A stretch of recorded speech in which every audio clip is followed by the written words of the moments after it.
صحبت اللہ والوں کی، صحبت اللہ والوں کی۔ یہ مہینہ شعبان المعظم کا ہے اور آج اس کی 14 تاریخ ہے۔ اللہ تبارک و تعالی اپنے بندوں پر بڑا مہربان ہے اور نہایت رحیم ہے۔ ہم اور آپ جو اپنے ہر کام کا آغاز کرتے ہیں بسم اللہ الرحمن الرحیم پڑھ کر، اس میں ہمارے اور آپ کے لیے یہی سبق ہے کہ اللہ تبارک و تعالی بڑا مہربان اور بڑا رحیم ہے۔ اللہ اپنی رحمانیت کا، اللہ تبارک و تعالی اپنی مہربانیوں کا مظاہرہ کرتا رہتا ہے۔ اللہ تبارک و تعالی اپنی رحمت کو بندوں پر نچھاور کرتا رہتا ہے۔ اللہ تبارک و تعالی نے بندوں پر جو انتہائی فضل کیا، احسان کیا، اور بطور خاص ایمان والے بندوں پر ان احسانات میں سے، ان انعامات میں سے، ان رحمتوں میں سے وہ مقدس ایام بھی ہیں، وہ مقدس راتیں بھی ہیں جو اللہ تبارک و تعالی نے بندوں کی کمیوں کوتاہیوں کو دور کرنے کے لیے، بندوں کو اپنی طرف متوجہ کرنے کے لیے، بندوں کے اعمال میں اضافہ کرنے کے لیے محض اپنے فضل و کرم سے عنایات فرمائے ہیں۔ سال 12 مہینے کا ہوتا ہے اور آپ دیکھتے ہیں دنیا کے اندر سالوں کی جو گنتی ہوتی ہے، سالوں کا جو شمار ہوتا ہے، وہ الگ الگ طریقے سے ہوتا ہے۔ سرکار کا سال الگ ہوتا ہے سرکاری حساب و کتاب کا، سیاسی سال الگ ہوتا ہے، آپ دیکھتے ہیں مالی سال الگ ہوتا ہے، تمام کمپنیاں مارچ کو لاسٹ مانتی ہیں اور حساب و کتاب کر لیتی ہیں فائنل۔ ہمارے برادران وطن جو ہیں ان کے اعتبار سے مذہبی اور مالی سال گویا کہ دیپاولی سے آغاز ہوتا ہے، ختم ہو جاتا ہے ایک طرح سے۔ تو مختلف چیزوں کے اعتبار سے لوگوں کے اندر سالوں کی ترتیب ہوتی ہے۔ ہم اور آپ مسلمان ہیں، اللہ اور اس کے رسول پر ایمان رکھتے ہیں، تو ہمارے اور آپ کے لیے جو سال شروع ہوتا ہے تاریخی اعتبار سے تو وہ محرم ہے، اس کا اختتام ذی الحجہ پر بھی ہوتا ہے، لیکن عبادتی سال جو شروع ہوتا ہے ایک طرح سے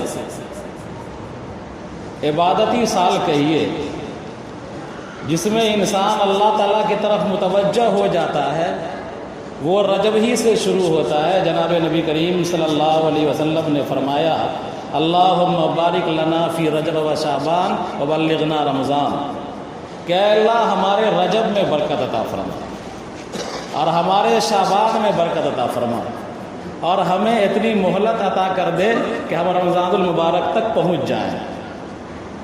تو آپ صلی اللہ علیہ وسلم نے جو برکت کی دعا مانگی، مالی برکت کے لیے نہیں، دنیاوی برکت کے لیے نہیں، بلکہ آپ نے جو برکت کی دعا مانگی، امت کو جو تعلیم دی کہ وہ بھی یہ دعا مانگے، وہ برکت کی دعا اعمال میں برکت کی دعا تھی کہ اللہ رجب کو ہمارے لیے برکت والا بنا دے، کہ رجب میں خوب اعمال کی توفیق دے، شعبان میں خوب اعمال کی توفیق دے، یہاں تک کہ جب رمضان المبارک کا مہینہ آ جائے اس میں بھی ہم کو مہلت دے، تاکہ تیری طرف سے جو رحمتیں، مغفرتیں، برکتیں جو لوٹیں گی ہم اس میں سے حصہ پا سکیں۔ بہرحال آج 14 شعبان ہے اور آج رات جو آئے گی اس رات کو لیلۃ البرات کہتے ہیں، عرف عام میں اس کو شب برات کہا جاتا ہے۔ میں کہا تھا کبھی یاد ہوگا کہ ہمارا اور آپ کا جو طرز ہے وہ طرز یہ ہے کہ ہم لوگ ڈپلیکیٹ کے اتنے عادی ہو گئے ہیں، اتنے عادی ہو گئے کہ اچھی چیز جو اوریجنل چیز ہوتی ہے وہ اچھی نہیں لگتی، ہضم نہیں ہوتا۔ ڈالڈا کھاتے کھاتے، ریفائن تیل کھاتے کھاتے اتنے عادی ہو گئے ہیں کہ گھی کا سامان اب ہضم نہیں ہوتا۔ تو ہم لوگ کے اعمال بھی ایسے ہی ہو گئے۔ یاد آ جائے گا، میں کہا تھا کہ لیلۃ القدر جو ہے، جس کے بارے میں قرآن کریم کی آیت ہے، موجود ہے، انا انزلناہ فی لیلۃ القدر، اس کے بارے میں تمام مسلمان اچھے سے جانتا ہے کہ لیلۃ القدر کی کتنی بڑی فضیلت ہے۔ اس کی ایک رات کی عبادت کو 1000 مہینوں سے افضل قرار دیا گیا ہے۔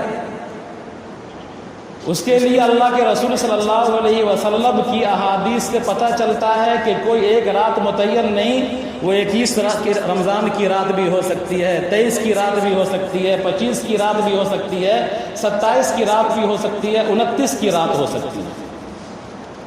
یعنی آخر کے پورے عشرے میں تم لیلۃ القدر کو تلاش کرو اور ان طاق راتوں میں عبادات کا اہتمام کرو۔ یہ صحیح حدیث موجود ہے، قرآن کریم کی آیت موجود ہے۔ لیلۃ القدر کے اندر 1 گھنٹہ بھی اگر کوئی عبادت کر لیا تو کتنا ثواب مل جائے گا۔ لیکن لیلۃ القدر کی تلاش ہم اور آپ نہیں کرتے ہیں۔ بیچارہ بدھن اور جمعراتی جو مسجد میں اعتکاف کرتا رہتا ہے، وہی 21 اور 23 رات کی رات کو جاگتا ہے تھوڑا بہت، اور وہ بھی 11-12 بجے آرام سے کھرراٹا لیتا ہے۔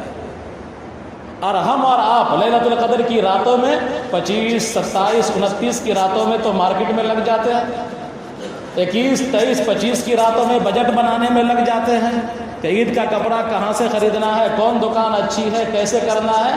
تو جو اصلی چیز تھی اس کو ہم لوگوں نے چھوڑ دیا اپنے عمل کے ذریعے سے، مجموعی اعتبار سے۔ ہم آپ ہی کا یہ اسی بستی کی خاصیت نہیں ہے، بلکہ تمام مسلمانوں نے مجموعی اعتبار سے 90% مسلمانوں نے لیلۃ القدر کی تلاش کو ترک کر دیا، چھوڑ دیا۔ 21، 23، 25، 27، 29 رمضان کی راتوں کا اہتمام کوئی نہیں کرتا ہے قیام کرنے کا۔ بھئی کہا کہ صرف اعتکاف کرنے والے جو لوگ ہوتے ہیں مسجد میں، غریب غربا، تو وہی بیچارے کچھ جاگ لیتے ہیں، جس سے ایک طرح سے اس رات کی آبرو رکھ لیتے ہیں۔